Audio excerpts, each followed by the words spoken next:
Young brothers and sisters, I'm extremely happy to have opportunity visit here. Of course, firstly, I would like to thank I think almost 3 generations sort of friendship. Oh, yes. One chair here. So I really not only appreciate, your sort of invitation, but also, I very much appreciate all your work.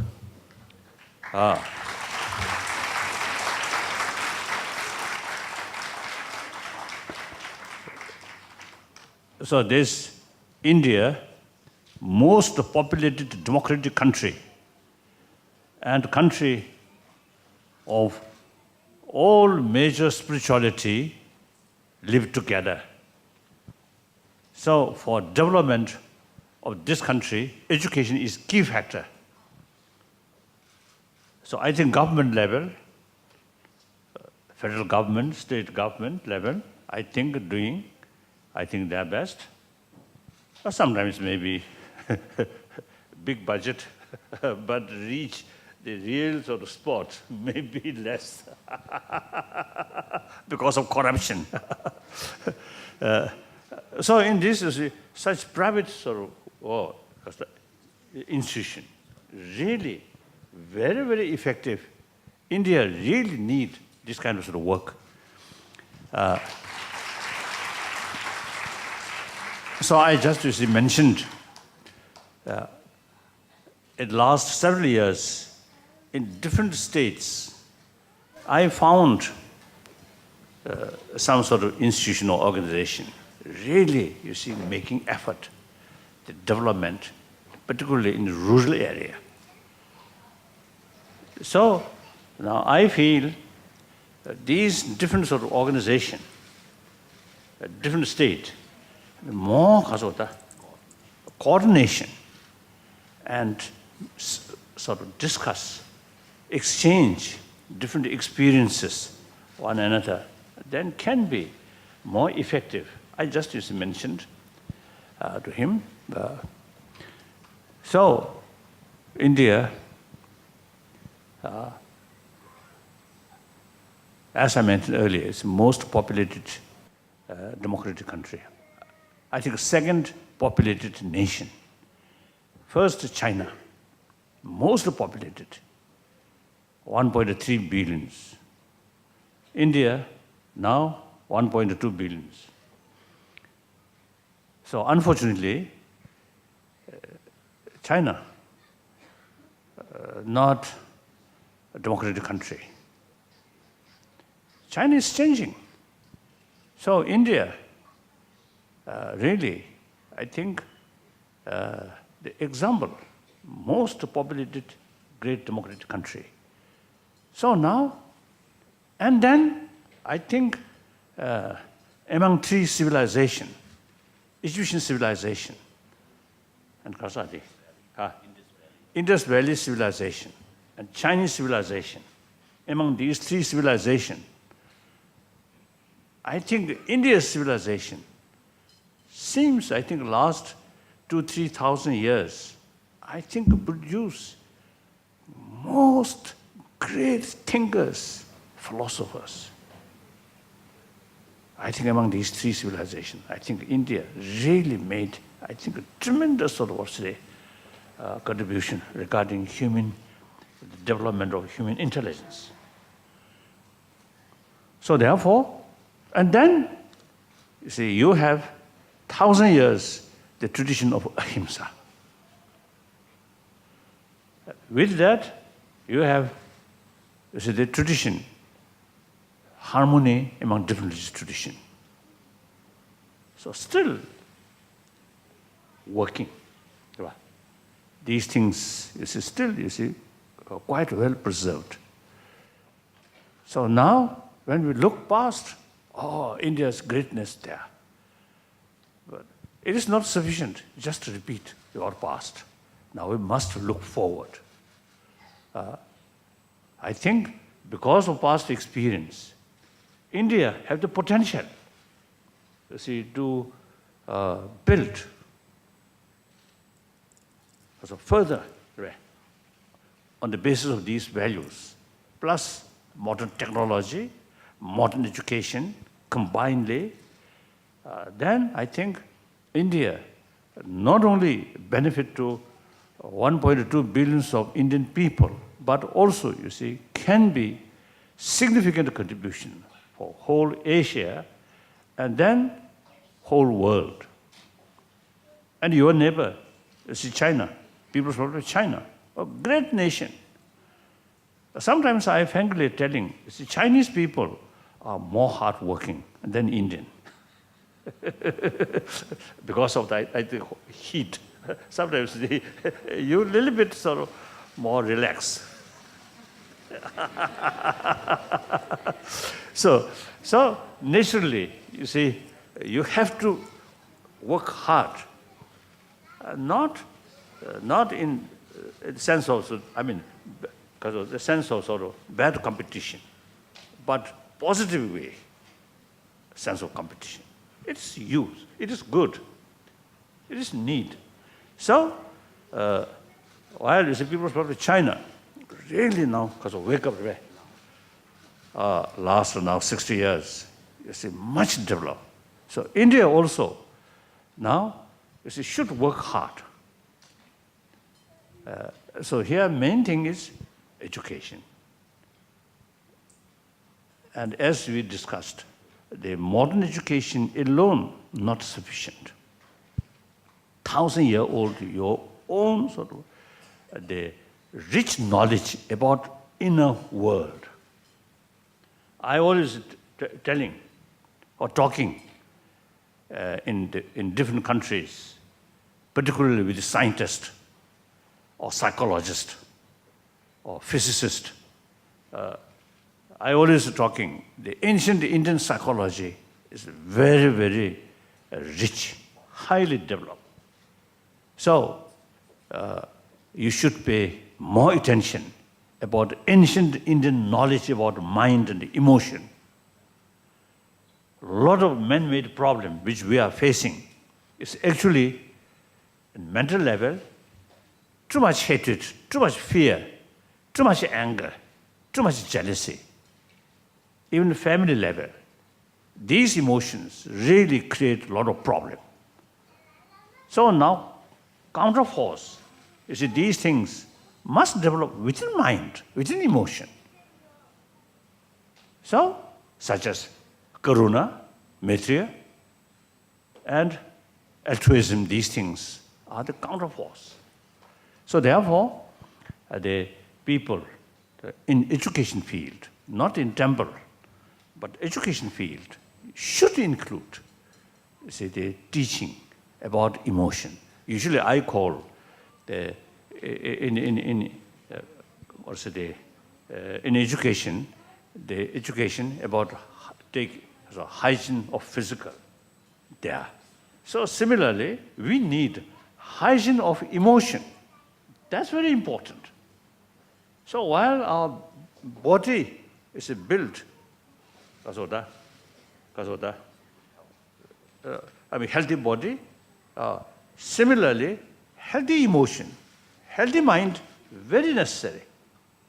The healthy body, strong body, with full of destructive emotion, then dangerous. Isn't it? So therefore, and then also the just materialistic education alone also sometimes bring more danger. So this human intelligence, very, very brilliant human intelligence, which sometimes help to destructive emotion. I think most of the,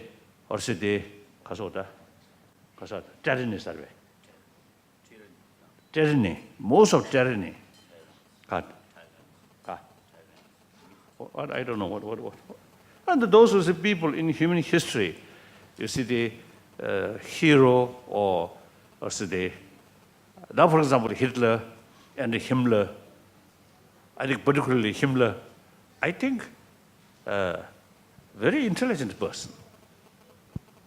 I think he planned a systematic sort of way to eliminate Jews. Like that. And many, I think, and Lenin, I think very, very brilliant person. I think very, very brilliant. Stalin, I don't know.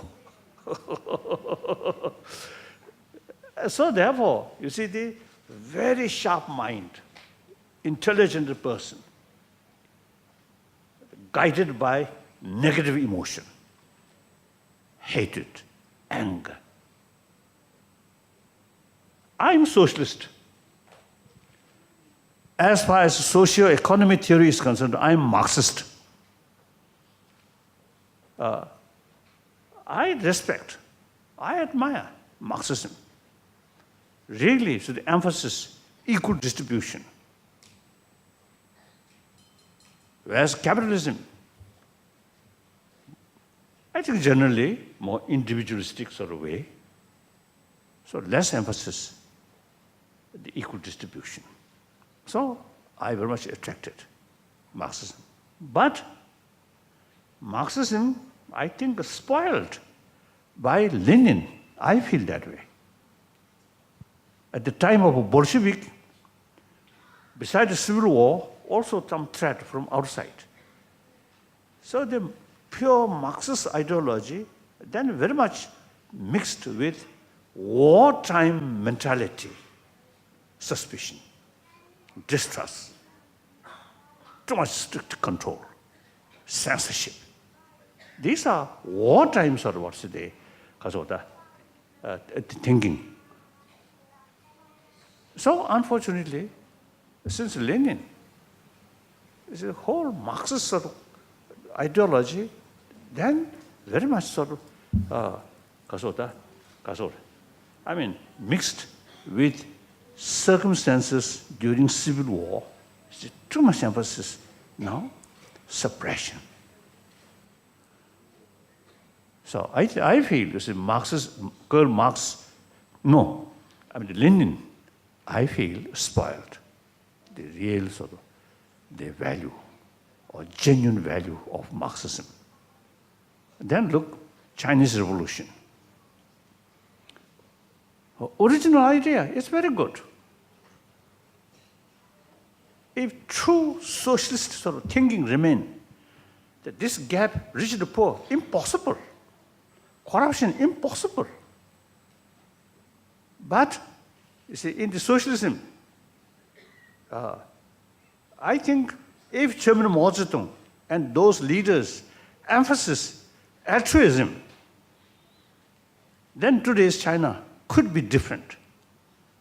But socialism, Marxism, wonderful, but too much involve hatred.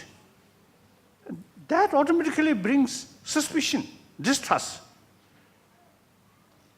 So therefore, you see, most of these sort of, historical sort of figures, like Mahatma Gandhi,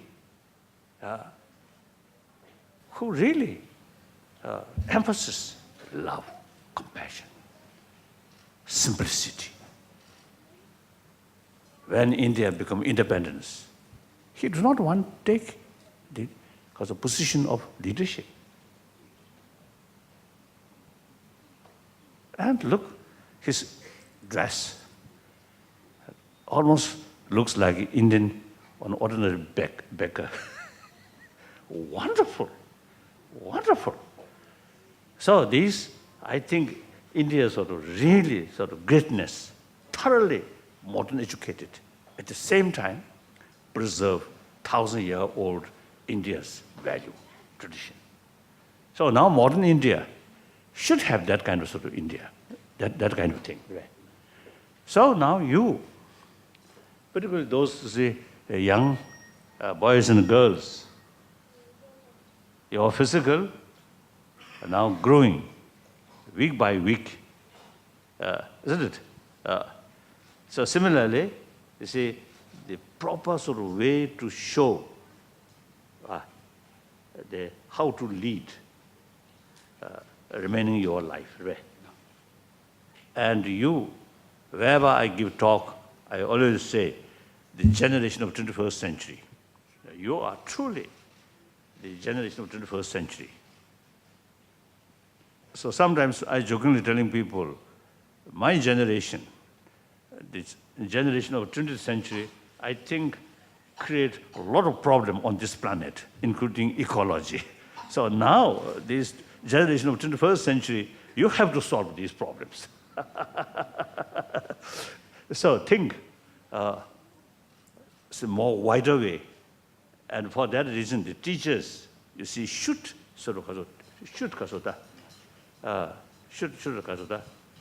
teach such a way, you see, their mind just on the technology or textbooks. Textbook, something like key, open their mind, not just copy. Oh. So here, ancient, you see some of the text about Buddhist, about logics, not only Buddhist logic, but also you see the ancient Indian logic and the psychology. This I think should include. That really help sharpen their mind, according to my own experience. After I study the Pramana Vatika, Vatika Marve, Pramana, Dignak's text, as well as Dharmakirti's text. After I study, I think 1 year, more serious study, then what happened? Whenever I saw something, whenever I see something, then immediately, why, how? These two words always come in my mind. So that very, very helpful. Then carry investigation, so analyze. That immense help to know the reality. Just copy the textbook, and then your brain remain like a computer. So our brain is a living computer. So you see, you must utilize, you see, your brain analytical, right? Analytical way of thinking is very, very important. So as a teacher, concerned people, you see, not only you see, give sort of the lesson, but also try to open their sort of ability. And then they themselves you see, carry some initiative. That is immensely important for human creativity, not negative way. So the creativity, wonderful. The one balance, the creativity become more positive is warm-heartedness, sense of concern, of responsibility, of rest of the community. So that I want to share with you. Yes, for physical sort of growth, play very, very important.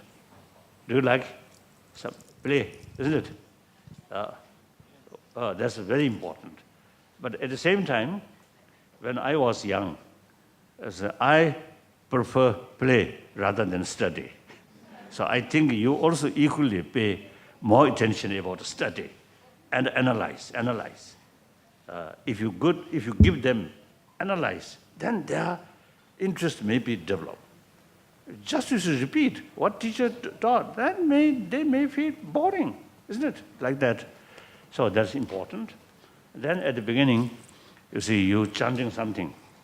You see, you also, you see, those young students also, you see, knows you see, that chanting. But then I would like to ask you, do you know the meaning? Those who the sentences they are chanting, do you know the meaning?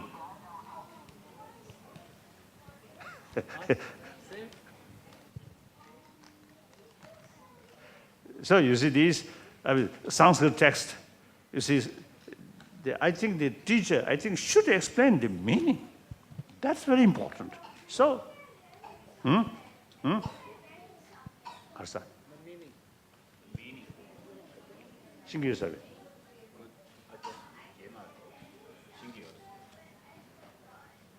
I forgot, sir. So that's very important. Otherwise, you see, almost like this tape recorder. Many Tibetans, you see, recite some sort of, or say, a text of prayer without knowing the meaning. They're not much helpful. Not much helpful. Right? They understand about the meaning.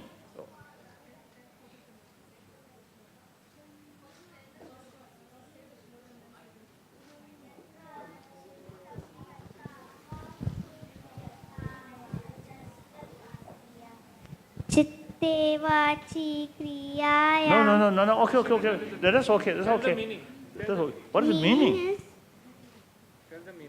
As is the mind, so are the thoughts. As are the talks, so is the action. Thus, there is in the case of the good people uniformity in mind, speech, and in action. Okay. Very good. Very good, sir. Very good.